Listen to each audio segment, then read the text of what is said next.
Assalamualaikum warahmatullahi wabarakatuh. Bismillahirrahmanirrahim. Alhamdulillahi rabbil alamin. Allahumma salli ala Sayyidina Muhammadin wa ala alihi wa sahbihi ajma'in. Apa kabar antum semuanya? Alhamdulillah, luar biasa, tetap semangat. Allahu Akbar. Yes. Insyaallah hari ini kita akan belajar tema 3, peduli terhadap makhluk hidup. Subtema ketiga, ayo cintai lingkungan.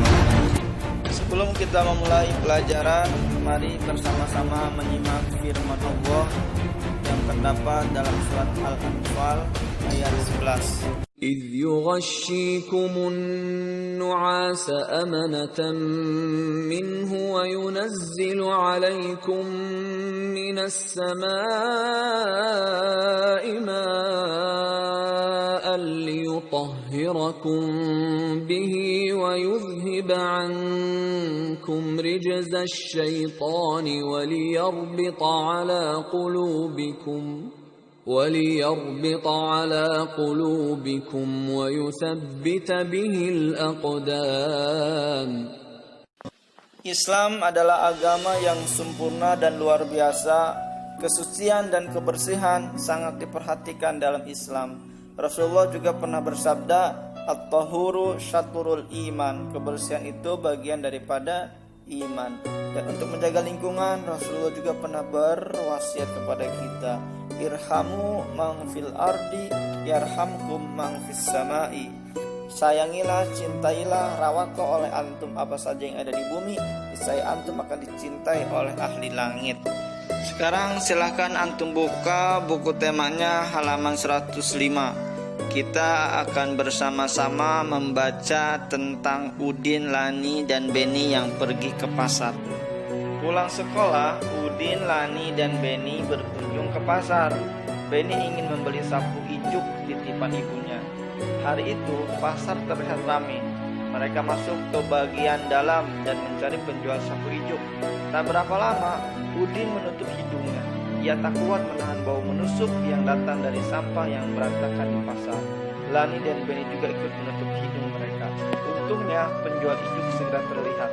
Mereka segera mendatangi dan membeli sapu ijuk. "Beni, ayo kita segera pergi dari sini. Aku sudah tidak tahan dengan baunya," bisik Udin.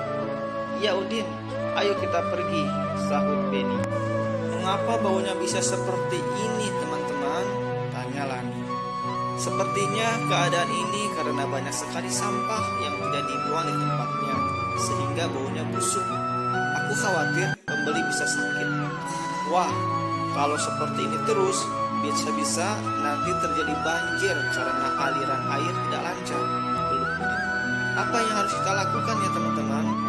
"Salah satunya, kita harus membuang sampah pada tempatnya," jawab Beni. Dalam hati, mereka tidak ingin hal seperti itu terjadi pada lingkungan pasar. Hari itu, Lani, Beni, dan Udin mendapat pengalaman berharga. Sekarang silakan antum isi di buku halaman 102. Bapak bantu jawab nomor 1 sampai 3 ya. Apa yang terjadi di lingkungan pasar? Lingkungan pasar sangat kotor dan berbau, jawabannya. Nomor 2, mengapa pasar sangat bau? Karena banyak sampah yang tidak dibuang pada tempatnya, sehingga busuk dan menimbulkan bau. Nomor 3, ketika sampah di pasar berserakan, apa akibatnya bagi lingkungan? Jawabannya, lingkungan pasar menjadi kurang sehat karena kotor dan berbau tidak sedap. Untuk nomor 4, 5, 6, 7, 8, dan 9, silakan antum kerjakan di rumah masing-masing ya. Kesimpulannya, setiap orang berhak mendapatkan lingkungan yang bersih dan nyaman. Ketika kita membuang sampah sembarangan, kita sudah mengambil hak orang lain. Nah, sekarang bagaimana cara kita menjaga lingkungan? Jelaskan 4 contohnya. Mulailah dengan cara yang bisa antum lakukan di lingkungan antum.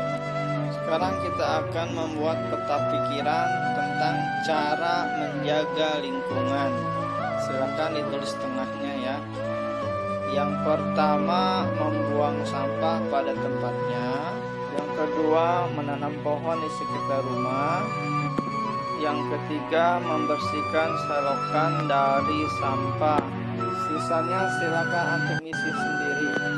Karena mencintai tumbuhan dan hewan adalah ibadah, maka kita akan buat peta pikiran tentang bagaimana cara mencintai tanaman dan tumbuhan.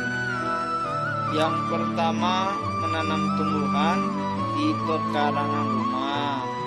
Yang kedua, menyiram tanaman setiap hari. Yang ketiga, melestarikan tumbuhan yang langka. Yang keempat, memelihara hewan dengan baik. Yang kelima, membuat cagar alam. Dan yang keenam, membuat kandang yang kuat dan kokoh. Jadi intinya dari pembelajaran ini adalah, pertama, kita harus bisa membedakan hak dan kewajiban. Kewajiban kita terhadap lingkungan adalah menjaga kebersihan.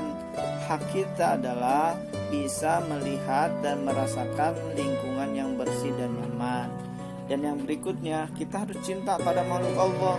Di antara makhluk Allah adalah tumbuhan dan tanaman. Itu harus kita lestarikan dengan baik ya. Dan itu insya Allah akan menjadi nilai ibadah. Demikian yang bisa Bapak sampaikan. Kurang lebihnya mohon maaf. Semoga bermanfaat. Wabillahi taufik wal hidayah. Wassalamualaikum warahmatullahi wabarakatuh.